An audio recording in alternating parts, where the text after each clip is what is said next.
You were with Charles the whole time and never actually broke up. Yo. Hey guys, it's me Sylvia, back with another video. Welcome back to my channel. Sorry if it's a little echoey in here. I am in my new house and this is gonna be my film room, but basically I just set up my cameras and the rest of the room is empty. So it's a little echoey. We're just gonna have to deal with it. At least we're getting videos out.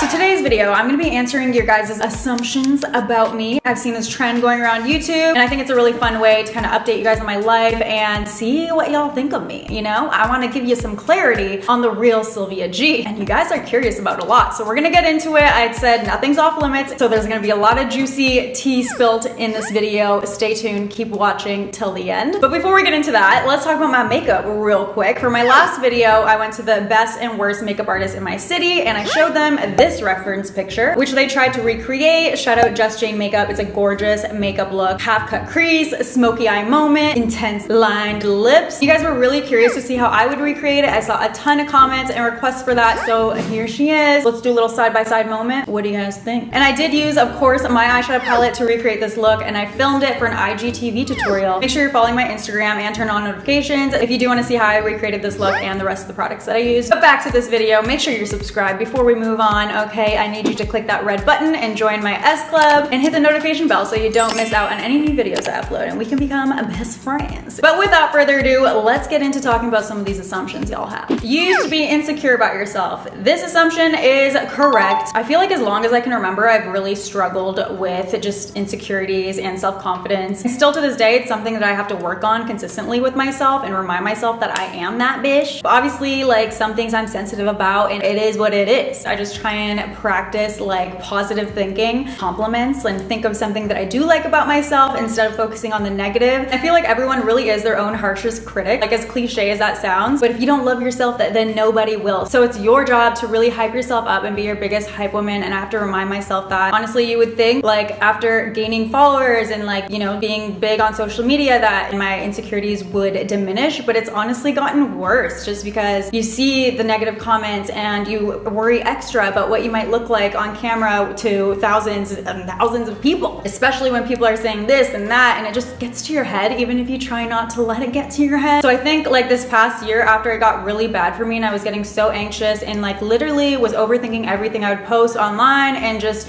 I had to stop because it's like, this is not me. I want to be able to be myself. I don't want to, you know, have other people's thoughts or opinions affect me so deeply and affect the decisions I'm making in my life and affect like what I think about myself. And so I really had to do some like inward searching and just remind myself that, you know, my opinion should be the only one that matters. And at the end of the day, I got to be myself fully, truly. And when you remind yourself these little things, you start to feel more and more comfortable and confident in your own skin and start worrying less about the opinions of others. And I think that's when your insecurities start to fall away. I feel like it's just a personal growth thing. And I think everybody, no matter who you are, the Queen of England probably has insecurities, honey, okay? Nobody's perfect and nobody feels perfect on the inside. If you're insecure, just remind yourself you are that bitch.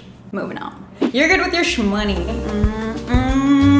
I like to think I am good with my shmoney, but then again, I've always been an avid shopaholic. Like honestly, back in the university days, or as you Americans like to call it, college, I would literally spend every extra dime I had in buying like cute clothes, you know, because I just love shopping and I love spoiling myself. But I also knew like to put food in textbooks before going to buy that new jacket I really wanted, you know? So I like to pride myself on that and knowing my limits and to like prioritize the finances and things like that. I feel like I've always worked really hard to earn my money. I've always had a job. So when I did have extra money, I would spoil myself, but I always knew to, you know, pay for my expenses or my bills or whatever it was first. So I never really got into debt that way. And still to this day, like I won't make excessive purchases if I know I don't have the money to do it, you know? You have a lot of money, but don't show it. This kind of ties in with the last one. I did get a lot of assumptions being like, you're super freaking rich. You have so much money. You guys just think I'm a billionaire at this point. Like I ain't no Kylie Jenner. I'm very grateful that what I do, I love so much and it does pay very well. People forget that at the beginning of this, like it took so many hours of work that I wasn't being paid and just continuing to do it because I loved it. And then it so happened that I turned into this amazing career that I now have. But that being said, just like any job, you have to really work hard to consistently make a good income. And I feel like coming from really humble beginnings and having to always work hard for my money has really made me appreciate my job that much more. But yeah, all those rumors of like us getting paid for every single product that we use or talk about is definitely not true. And I have to work hard like everybody else for my money. You were popular in college. This assumption is correct. Huh.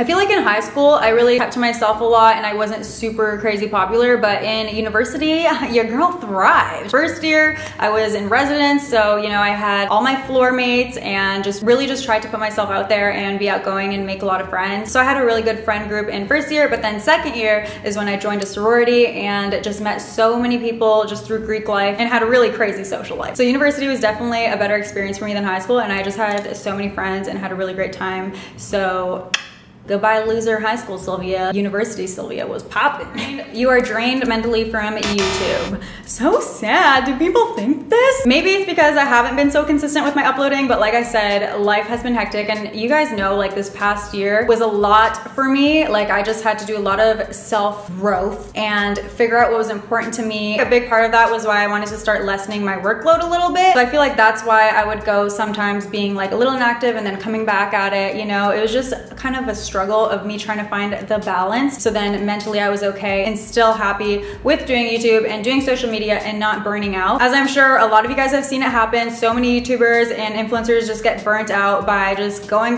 like you work for yourself, you don't know when to stop, you get immersed into the social media bubble, and then it does eventually take a toll. So I really took this last year to kind of try and balance it out and figure it all out. And my uploading schedule and like posting situation was probably more inconsistent than you guys would probably want it to be. So maybe that's why you assume this, but I am not mentally drained from YouTube. I am in a good place. I am excited to continue making videos. I have so many ideas planned for you guys and I ain't going anywhere. You were with Charles the whole time and never actually broke up. Yo, this assumption is wrong. We did break up and I really did spend the better part of a year, I would say, just working on myself. Like I feel like even a lot of the other assumptions that we talked about, you can tell like I've been doing a lot of just inner searching and just like being more aware of the things that I didn't like in my life and was really just trying to find happiness within myself. And so that's why, you know, I really did want to take time apart. Like I feel like this whole year was about realizing things. The year of just realizing stuff. So as cliche as that sounds, you know, him and I both really needed it, that individual time apart. And then we just ended up really building on our friendship this past year, which I feel like just made us understand each other in a different way. And now more than ever, I feel like have more of an understanding of the other person than we ever did before, which is crazy because we've been together for so long. We've been through so much. Like we started dating in early years of university and so much has happened between him and I and our careers and moving to LA, and our lifestyles have changed so much. So it was just a lot of growth that we both had to do. So after a lot of hard work and time and effort just put into this, we're really committed to giving things another chance. And I feel like now more than ever, I'm comfortable enough to tell you guys and update you, as you are such a huge part of my life. And I do want to let you guys know of any big changes. So him, Prince, and I have moved into this new house together, and I am really excited about the future and this new chapter together. And I know some people wouldn't make the same decision if they were in my shoes, and to each their own, but I really feel and believe like in my heart and in my soul that this is the right move for me. Things have just fallen into place and I feel strong moving forward as a woman, an individual woman, and I feel strong in my relationship moving forward. So I hope you guys can understand that and just support me and be a part of the journey. But yeah, now that we got real deep and emotional, let's move on to the next assumption. You're a perfectionist and you can't wait to decorate your new house. Check! Those assumptions are correct. Honestly, the perfectionist thing, like you hit it right on the head. I am a heavy perfectionist, almost to a fault. Like I try to be aware of it and tell myself to like just relax, let it go. Like it took me so long to even start my channel. Like I had like 5 videos up before I even told anybody about it because I just wanted to perfect my videos and start getting better at it, until I realized like, hello,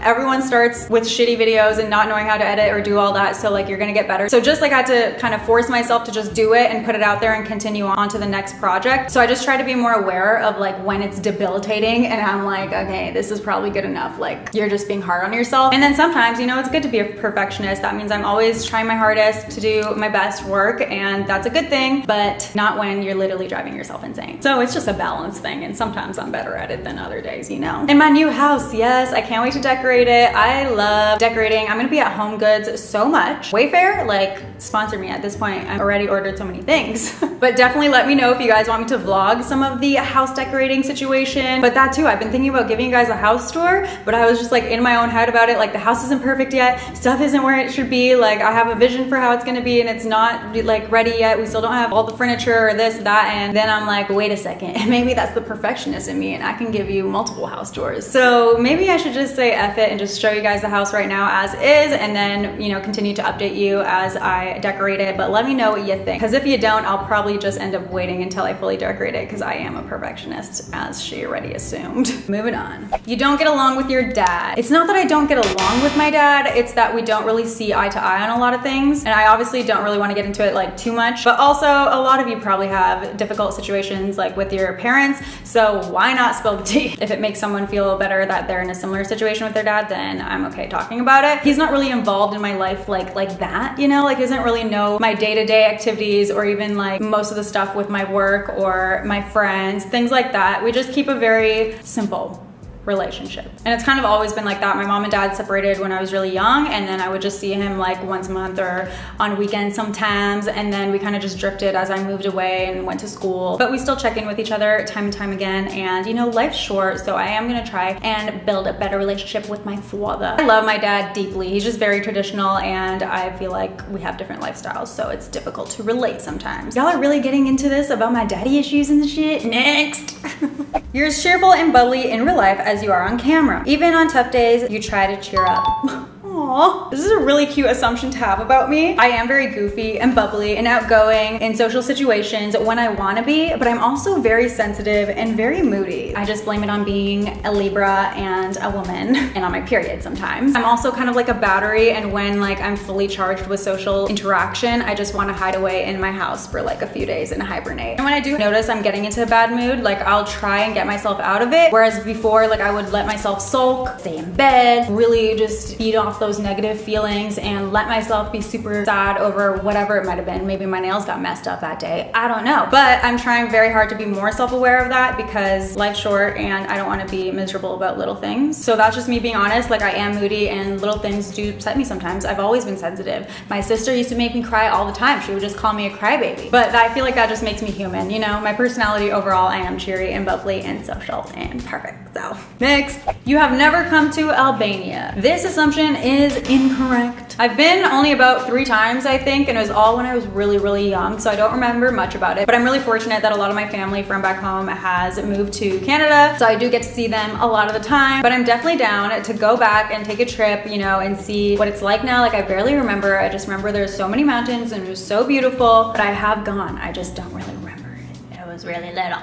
You have always been in good shape. But I'm gonna say this assumption is correct, so you don't all come for me. Like, it is genetics. I've always had a really petite, very slim body type. But as far as being in good shape, like being skinny doesn't always mean you're healthy. I did have doctors telling me that I needed to eat more, be on a strict regimen throughout the day to make sure I was eating enough, because I was just extremely underweight and at risk of like breaking bones and stuff. Like I was so fragile. And still, like recently I was told like I'm kind of teetering on that. So I'm trying to, you know, get in the gym more, build muscle. I do legs and butt a lot because I'm trying to build a booty with my twigginess. And I'm constantly having to make those like weight gainer shakes and stuff just to make sure I am meeting my calories that I need to be getting in a day, because otherwise I'll just wither away and be a little twig for life. So a lot of you guys do ask for my workout routine and stuff, but honestly, I'm not like a fitness guru. I just work out to build my muscles so I'm not so fragile, and I just try and gain weight by eating lots of food, and it's hard sometimes because my metabolism is so fast. You have a heart of gold and you will give people your very last to make them feel better. I feel like this assumption is definitely true, and it's almost like to a fault. My mom would tell me when I was little, she always just sensed that like I was very sensitive to other people's feelings, and I think I've just always been like that. The people that I care about, I will always put them first, like no question. And I think it's a really great quality to have, and I obviously never really want to completely change that about me, but I have become more aware of that about myself, and I will try to make sure I'm still putting myself first when it counts, because not everybody else is like that.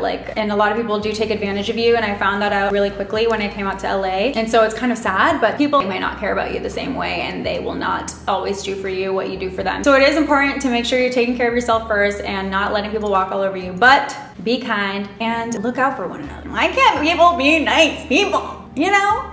This is like a therapy session now. Next, your little brother is actually your son. So many people think this, and I low-key wish he was.